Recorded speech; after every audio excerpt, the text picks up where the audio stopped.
masalah-masalah besar yang dia simpan dan dia melibatkan orang-orang besar. Ya, saya tidak tahu ya, tapi nggak mungkin tiba-tiba dia bisa hilang begitu, dicari kemana-mana. Nah, mungkin ini sudah waktunya rakyat terlibat, pasang mata, telinga baik-baik. Ya, dari berkat yang Tuhan kasih kepada saya tidak mau negara ini kalah dari koruptor. Yang namanya Harun Masiku.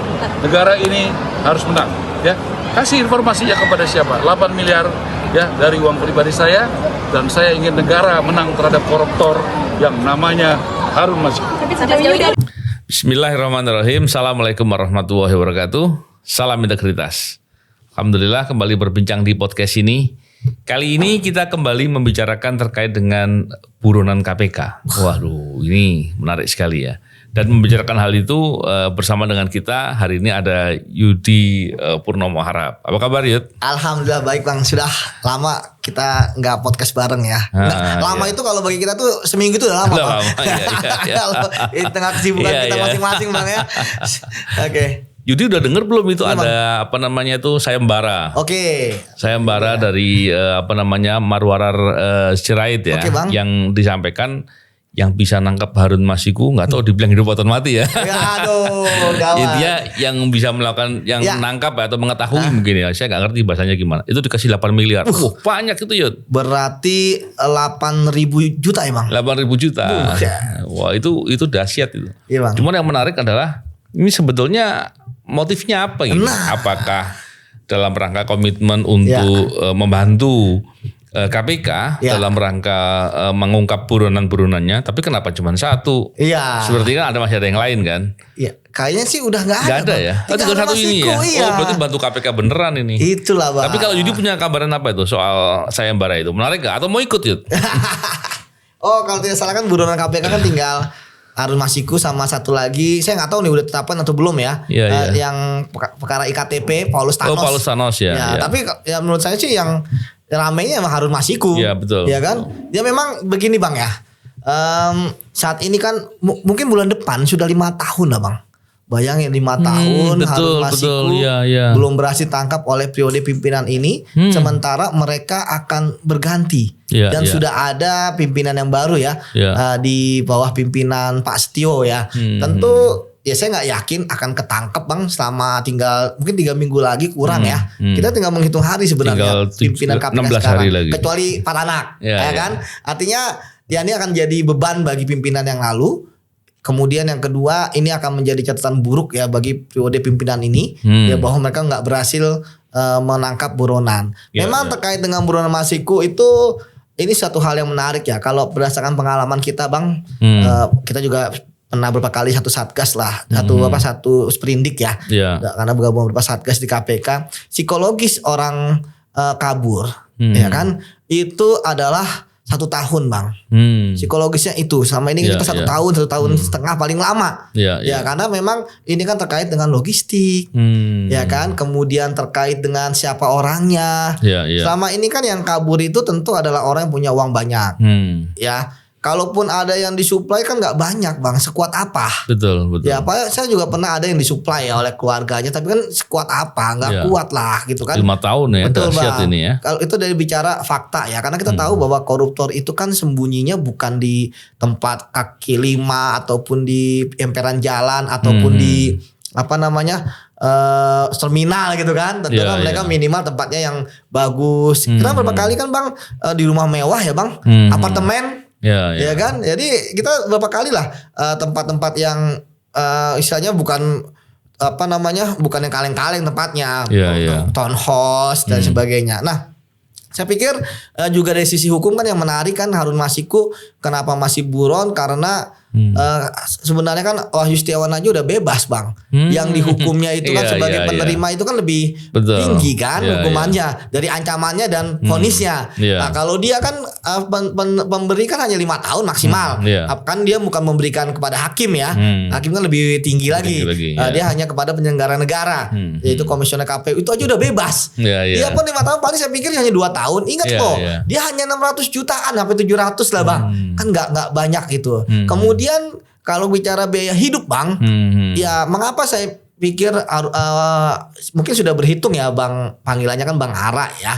Dia salah satu menteri di kabinetnya Pak Prabowo, udah berhitung lah juga ya kan kenapa 8 miliar. Saya juga berhitung karena memang kalau misalnya Harun Masiku dengan sekelas Harun Masiku ya kan dia bukan kaleng-kaleng loh Bang. Dia adalah orang yang punya impian ya kan pengen jadi DPR. Kemudian dia bahkan sampai kuliah di luar negeri, berorganisasi. Artinya kan bukan kaleng-kaleng lah ketika masa depannya hancur gitu kan. Dan kemudian taruhlah dia dari makan juga nggak kayak kita Bang bisa makan di mana-mana. Kalau dia kan tentu karena ingin bersembunyi makanannya tentu, dan juga makanannya bukan makanan yang biasa lah gitu kan. Kemudian tadi untuk rumah dan sebagainya mungkin satu bulan mungkin dia 200 sampai 300 juta.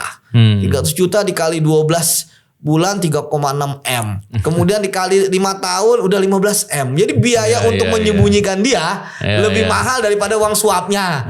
Lebih mahal dari sayembaranya Bang Ara. Saya pikir tadi masalah motif apapun saya pikir kan semua orang tentu punya motif gitu ya. Menurut saya sih tidak masalah. Setidaknya kemarin hal yang paling saya katakan kepada media Bang ya, hal yang paling ringan ya yang terkait dengan apapun motifnya dari Bang Ara ini, minimal kita merawat ingatan.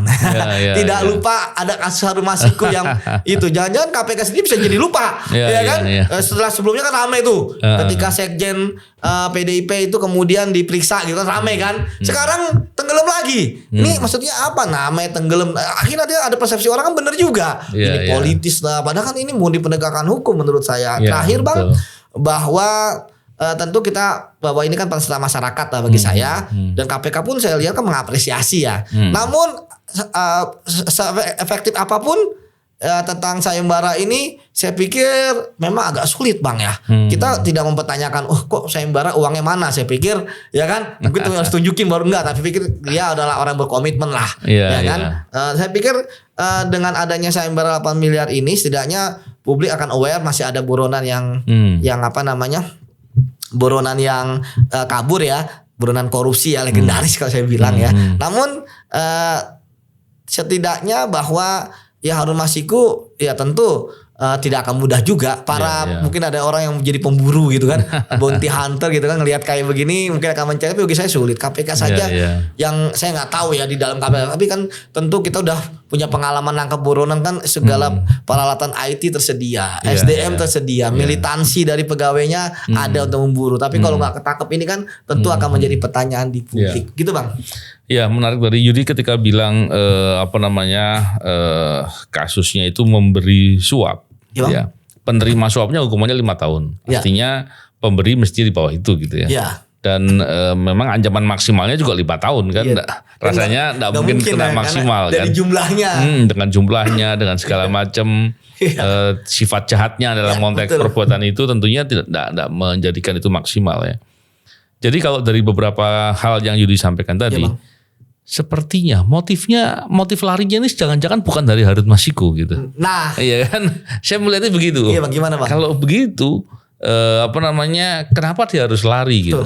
Jadi dari pertanyaan kenapa dia harus lari, dengan beberapa indikasi yang kita lihat, kemungkinan besar motif melarikan dirinya bukan dari dia. Betul. Ini menjadi menarik. Iya Bang. Jadi termasuk dengan sayembara ini kan. Iya. Jangan-jangan ada perseteruan tertentu nih. Ya, ini apa sebetulnya yang terjadi? Kita pengen tahu. Tapi yang menarik begini, kalau kita lihat dalam kasusnya Harun Masiku, salah satu orang yang berpotensi bisa terseret-seret ketika Harun Masiku tertangkap telah Hasto kan gitu. Iya betul Bang. Nah, ini yang menjadi menarik kan? Iya. Apakah ini adalah perseteruan politik? Tapi terlepas dari itu ya, saya juga melihat setiap upaya mendorong KPK untuk bisa bekerja dengan benar, ini suatu hal yang baik. Iya. Harusnya dilakukan cara seperti itu, dan siapapun yang terlibat dalam suatu perkara, ya memang sudah layak ditempatkan di posisi yang sebenarnya. Harus bertanggung jawab, dan penegakan hukumnya harus dilakukan dengan cara yang benar. Jadi kurang lebih gambarannya seperti itu. Kalau Yudi bisa memberikan pandangan apa soal tadi? Ya, saya pikir benar seperti yang Abang sampaikan ya. Sebenarnya Harun Masiku jangan-jangan adalah kotak Pandora. Ya kan? Karena memang kalau Harun Masiku itu tertangkap, takutnya dia tidak bisa memegang komitmen. Ya jangan-jangan orang ini kan sudah banyak membaca karakter Harun Masiku ya. Makanya tidak dilepas gitu kan. Dia tetap entah bersembunyi di mana. Karena kita tahu 5 tahun bukanlah waktu yang sedikit. Dan kita tahu bahwa koruptor ini kan banyak juga Bang yang ketika dia udah keluar dari Sukamiskin wisuda wisuda koruptor ya kan. Mereka bisa balik lagi kok ke dunia. Ada yang kemarin ikut pemilihan terpilih juga. Ada yang mendapatkan jabatan di partai politik, ada yang mendapat jabatan di perusahaan-perusahaan. Ya artinya bagi saya atau sekarang ada juga jadi pengamat ya kan. Ya memang kan korupsi itu kan seperti itu ya, tidak malu memang di republik ini. Jadi kenapa harus kemudian dia melarikan diri? Termasuk ingat loh Bang, ya sekarang ini kan mau dia kooperatif nggak kooperatif, mau dia justice kolaborator atau enggak, dia tetap bisa mendapatkan remisi, ya kan. Dengan kekuatan Harun Masiku saya pikir yang bisa lari ini dia kekuatannya dasar, dia remisi bisa dapat juga, jangan-jangan kan bisa lebih mudah gitu kan. Kemudian di penjara bisa jadi lebih aman, tapi kan dia tidak melakukan itu pilihan. Karena apa? Karena mungkin sudah membaca karakter Harun Masiku ya, yang kalau saya lihat memang Bang di penyidikan itu kadang-kadang banyak orang kuat, pasang badan. Tapi mungkin di satu sisi takutnya dia nggak bisa pasang badan, mungkin karena ternyata ada aliran duit ke si anaknya atau ke istrinya, keluarganya atau ke manapun yang orang yang dia sayang, nggak kuat dia akhirnya membuka. Mungkin itu yang membuat akhirnya udah jangan dilepas lah gitu kan. Tapi kalau saya lihat Harun Masiku pun berarti kan mau-mau aja. Kalau saya jadi Harun Masiku kan pasti saya akan keluar, ngapain kayak di sini kan? Nanti kalau misalnya saya rugi ada sendiri, apa-apa ya kan, saya tinggal keluar aja, gitu kan ya ke luar negeri. Soalnya penting saya udah menjalani hukuman, gitu. Jadi kembali lagi bahwa Harun Masiku ini masih tetap sampai kapanpun Bang, dia akan tetap menjadi misteri gitu ya. Ya tapi sekali lagi bagi saya Harun Masiku pun juga senang-senang aja berarti. Ya kan ini kan ada apa? Iya kan, tapi aku sepakat sama Abang, harusnya kan kalau kita pakai logika normal, ya udah jalanin aja di penjara. Ngapain dia lari? Dia lari kan pindah-pindah tempat sih, saya yakin dia akan pindah-pindah tempat Bang, nggak akan stay di satu tempat karena akan mudah diketahui. Ya kemudian kan dia juga makhluk sosial gitu ya. Ya kan dia punya keluarga, dia punya apa kan, misalnya kalau dia ada hari raya keagamaan kita aja Bang, walaupun tugas kita banyak dan berat, kita pengen berkumpul dengan keluarga. Ya kan, masa kalau tuh kemudian kan keluarganya, walaupun saya nggak tahu ya apakah dia bagaimana cara dia berkomunikasi. Emang kadang-kadang pengalaman saya kan kadang-kadang mereka berkomunikasi dengan keluarga yang tidak kita ketahui. Saya pernah punya pengalaman keluarganya tahu dia di mana, jadi keluarganya itu setiap hari apa dan sebagainya mengirim sesuatu itu dia dengan naik bis umum gitu kan, jadi nggak diketahui. Itu ada ataupun di daerah yang lain. Emang bisa jadi ya, tapi kan kalau misalnya keluarga kan kita nggak bisa dengan pasal apa namanya Bang yang obstruction of justice. Yang melindungi gitu kan. Yang kan tapi kan kalau keluarga nggak bisa katanya. Saya nggak tahu kan itu kan hukum pidana ya. Tapi kalau misalnya selain keluarga dia membantu menyembunyikan itu bisa kena gitu kan. Tapi kalau misalnya ayahnya atau ini bisa kena. Jadi saya pikir ya itu yang sering terjadi ya.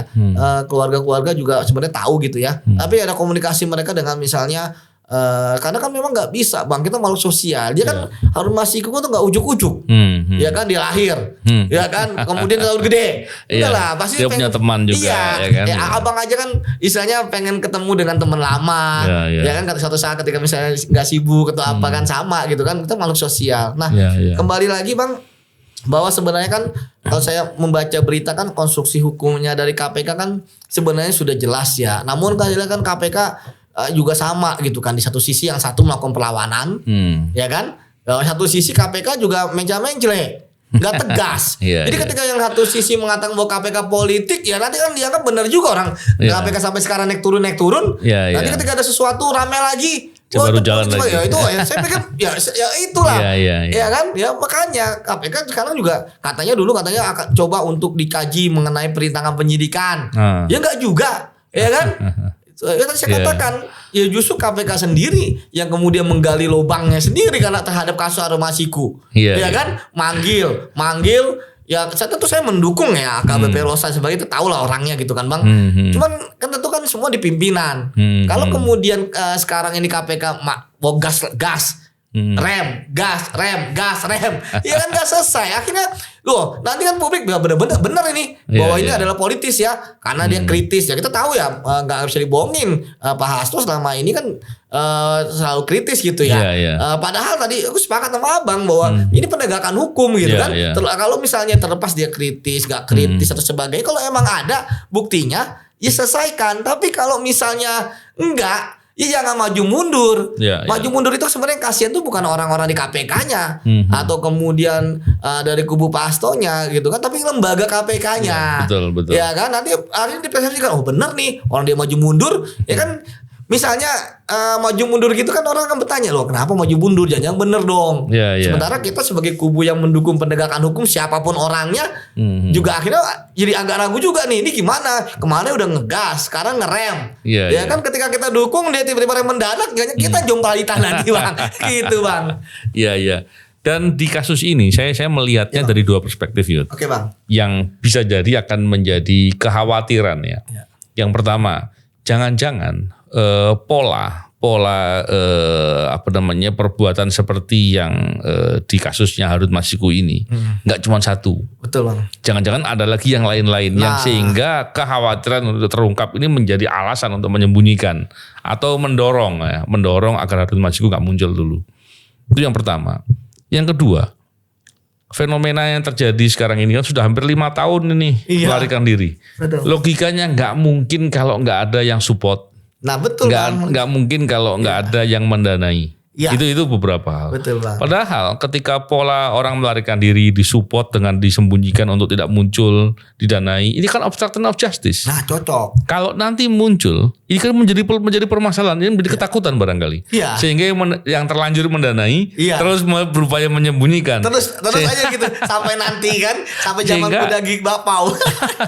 sehingga apa yang dikatakan oleh Pak Marwara Sirait ini menjadi bagus gitu. Karena dengan adanya itu seperti sayembara lah ya. Seperti sayembara untuk jumlahnya 8 miliar ini kan akhirnya mendorong orang untuk bisa ikut dalam upaya. Jangan-jangan yang mendanai juga ikut bang. Dibilang wah ini hampir balik modal kan, untung lagi. saya khawatir malah Harun Masikunya sendiri ya. Nah, jangan-jangan begitu dia muncul dia gua dapat sayembara dong harusnya kan gitu. Iya betul. Jadi gitu bang. Jadi sebenarnya bagi saya betul bang. Ini kan bolanya di tangan Harun Masiku. Iya. Kenapa dia harus sampai kapan? Ya kan? Mau ada pergantian misalnya pemerintahan pun juga tetap aja dia nggak keluar. Sebenarnya kan banyak lah tempat-tempat bagi saya ketika saya melihat ya latar belakang Harun Masiku paham tentang hukum, bahkan dia tadi saya katakan kuliah ke luar negeri kalau tidak sampai di Inggris, dan saya lihat kan prestasinya juga memimpin organisasi pelajar dan mahasiswa gitu kan. Artinya kan bukan kaleng-kaleng bang. Artinya kita aja tentu kalau dari sisi seperti itu mungkin lebih dari Harun Masiku saya lebih lah gitu ya dari sisi itunya. Tapi kan sekarang ketika dia bersembunyi gitu dia ngapain? Dia tidak bisa menikmati, pasti dia akan ketakutan terus. Tadi saya katakan bersembunyi dan sebagainya. Walaupun bisa jadi bergening dia agak besar gitu ya. Namun bagi saya kan saya sendiri adalah orang yang percaya Harun Masiku masih hidup bang, karena pengalaman saya selama di KPK ya sih kurang lebih 15 tahun ya di KPK sih nggak pernah ada orang membunuh koruptor gitu kan. Kan koruptornya ya. Ya artinya kan mereka punya bergening juga. Karena mereka punya kartu as, sama-sama punya kartu as. Kemudian sekali lagi bang bahwa benar ketika misalnya orang sudah di penyidik gitu ya, di tahap penyidik itu bisa jadi mereka nggak percaya gitu kan. Kan bisa juga bang kita bisa punya hak sangkal kan. Saya pernah kok bang ada tersangka di BAP nggak mau, ini nggak mau ngomong, ya udah kita limpah. Ya kan, jadi keterangannya keterangan saksi yang lain. Ya begitu sebenarnya Harun Masiku bisa, tapi kayak pikir ada ketidakpercayaan juga. Jangan begitu ditangkap udah kata abang, saya udah keluar saya bukain semua kan bisa gawat. Jadi snowball. Jadi emang nggak bisa dipercaya. Tadi bang kita ketika ada penyidikan kita punya berbagai macam cara lah supaya bisa membuka itu nggak dipercaya gitu. Jadi menurut saya 8 miliar itu saya pikir memang jumlah yang pantas ya untuk seorang Harun Masiku. Jadi memang banyak mengatakan kok gede banget. Ya emang gede lah. 5 tahun gitu kan yang pertama. Kemudian yang kedua, ya sebelumnya kan sayembaranya kan juga seperti asal-asalan gitu kan. Ada yang 100.000 gitu kan. Ada yang hanya handphone gitu kan. Kasusnya besar gitu kan. Handphone gitu kan. Ada yang lebih bagus juga sih. Ada yang umroh gitu ya. Seperti itu. Tapi menurut saya kan tentu kan cost mencari Harun Masiku gede bang. Iya. Ya nggak bisa dengan hanya handphone gitu kan, mau iPhone atau apa kan paling handphone beribadah 30, tapi kan mencarinya itu butuh orang yang banyak. Tadi saya katakan IT-nya KPK aja berhasil dikabul oleh mereka, ya kan. Dan saya pikir orang di KPK apalagi penjatangani Mas Rosa, saya pikir mereka giat lah gitu kan. Orang mereka berat sampai bayangin loh berani tanda kutip ya clash gitu ya. Itu kan artinya mentalnya baja semua gitu. Tapi ya belum ketangkap juga gitu. Ini artinya memang persembunyiannya ini sangat luar biasa bang. Jangan-jangan kalau mereka buka jasa persembunyian buronan gitu kan. Itu banyak yang mau ya kan. Kalau udah 5 tahun loh bang, ya dibuka biro jasa pelarian buronan korupsi. Wah ya kan. Sekarang aja banyak kok buronan-buronan yang kasus berjudi online, kasus apa lagi, ini semua bisa ketangkap kok bang. Ya kan. Ini masalahnya, dan semua itu bisa kedetek jejaknya di mana. Cuma kan yang bermasalah adalah ya kita ada apakah itu ada kalau ekstradisi ya kan, atau yang kedua hukum kita beda dengan hukum di sana sehingga susah untuk menyamakan persepsi hukumnya kan begitu aja bang, tapi tahu di mana posisinya ya kan. Jadi atau ketika pernah juga dulu bang di awal-awal KPK kan kasusnya apa saya lupa, yang pernah tinggal di Amerika kan akhirnya dia sendiri yang pulang gitu kan. Saya ini aja karena itu yang benar gitu kan. Akhirnya dia bisa menjalani hidup lagi ya kan. Artinya memang sekali lagi untuk buronan ya tentu dia akan selangkah lebih maju karena dari penegak hukum. Namun ya usaha apapun terutama untuk merawat ingatan. Jangan sampai juga tadi penegak hukum merasa bahwa ini bukan, apalagi di KPK ada KPI gitu kan. Artinya udahlah nggak usah dapat, cari aja KPI lain kan enggak. Ini kan beban yang harus ditanggung. Ini sebenarnya menangkap Harun Masiku bagi saya moral hazard lah ya bagi KPK. Ya walaupun tadi saya katakan pimpinan KPK saat ini selesai ya kan, Alex, kemudian Gufron, Pak Nawawi gitu ya, yang nggak ada beban bagi mereka kan. Udahlah, udah mereka akan mencari tempat lain kerja atau balik instansinya kalau masih ada gitu ya. Tapi ya tadi ya mereka bodo amat gitu kan. Nah pimpinan yang baru pun saya juga sanksi juga ya kan, akan mengejar ya, walaupun apa sih ya kami tetap akan mengejar, itu kan bahasa-bahasa formalitas ya. Karena kan pimpinan yang baru ini tentu kita akan banyak bermacam-macam motif juga mereka di sana ya kan. Apakah Harun Masiku menjadi prioritas? Ya bisa jadi enggak ya kan, seperti itu bang. Nah kalau pegawai KPK nih Yud dapat sayembaranya nggak itu? Atau jangan-jangan begini, kan pimpinan KPK kan beberapa kan berakhir nih tanggal 20 Desember. Setelah keluar kan bisa jadi dia udah dapat informasi kan dari internal. Dia kan bisa jadi mau nangkap barangkali nanti Nurul Gufron atau Alex Marwata tertarik kan. Itu kan bisa. Buat pensiun gitu kan. Iya bisa kan lumayan juga. Itu kan. Kalau pilih ya kasih tahu kan, dia udah pasti kan gini kan. Ini menarik ya bang. Pimpinan pasti penyidik itu nggak liar. Itu yang selalu saya sampaikan, nggak liar mereka. Manggil orang tanda tangannya bukan di mereka. Mereka hanya mengusulkan. Ya jadi ketika ada isu-isu ini bergerak di luar struktur atau dia enggak lah. Ya kan, kemudian ya pimpinan dilaporkan. Pimpinan tuh tahu apa yang terjadi di KPK, bohong kalau enggak. Jadi ya tentu kan mereka punya ini ya, udah punya gimana di mananya tuh mereka paham gitu ya. Jadi benar kata abang, mereka begitu keluar wah lumayan nih. Jadi gue dalam miliar loh bang. Artinya bukan kaleng-kaleng gitu kan. Dan saya pikir Bang Ara akan menepati janji ya kalau ketangkep. Tetapi memang ada pisau rumah tadi dua juga bang. Ketika 8 miliar ini makin disembunyikan gitu, entah di ujung dunia mana kan, 8 miliar kan semua nyari banyak ya. Iya. Tapi kalau saya tanya bang, abang mau sayembara juga nggak? Enggak lah, ngapain? Apa kayak bang ngasih kaos kayak? Kalau yang dapat, waduh, saya bilang enggak lah. Itu udah banyak tuh, udah 8M gitu kan? Atau bentuk timbang. Ya itu saya katakan bang. Ya kalau untuk memburu itu kan mahal juga. Kita harus hire orang, kita harus beli peralatan, kita harus nyari di mana, ya kan, biaya transport misalnya, menelusuri ketika dia kabur dari mana, ya kan, waktu itu. Sudah begitu, sudah hampir dapat, orang yang dapat duluan. Iya. Itu celakanya juga. Ini bang, ini kan bukan barang baru. Itu yang agak sulit untuk menangkap buronan ya. Betul, ini adalah bukan barang baru bang. Bahwa kalau kasus saya pikir udah firm tinggal limpah. Begitu ketangkap hari ini, 2-3 hari langsung P21 itu. Ya kan? Ini yang susah kan lama bang. Sehingga ketika lama, ya memang harus mengharapkan ada informan-informan. Misalnya ada petugas security yang kok kayaknya Harun Masiku lapor KPK atau ada supir kan dia membawa Harun Masiku gitu kan atau pengantar makanan kita kling gitu loh. Kok Harun Masiku gitu. Makanya begitu-gitu Pak. Biasanya informan itu datang dari orang dekat Yud. Nah, ya kan? Orang dekat ya kan. Ya, Bang. Kan mungkin dia merasa bahwa wah ini merusak hati nurani nih, mengganggu hati nurani nih. Nggak bener ini dilaporkan, diinformasikan. Atau mungkin orang-orang dekatnya merasa mendapat perlakuan tidak dihormati yang dia melapor kan begitu. Atau ada perselisihan di antaranya selalu akan ada begitu ya. Dan saya pikir semoga di kasus ini akan bisa terungkap dengan hal demikian. Dan tentunya kita selalu mendukung setiap upaya untuk penegakan hukum yang dilakukan dengan objektif, dilakukan dengan jujur dan apa adanya. Tidak punya nuansa pretensi politik tentunya. Kalau pretensi politik dan kemudian hanya mentarget, mengarahkan, apalagi mengkriminalisasi, ya sudahlah itu ngerusak dan kita enggak pada posisi akan mendukung hal yang seperti itu. Dan biasanya kan ada balasan kayak begitu Bang, dari Tuhan atau dari mana seperti itu Bang. Siap. Ya. Yud, terima kasih ya. Nanti kita bincang-bincang lagi. Terima kasih. Salam integritas. Assalamualaikum warahmatullahi wabarakatuh.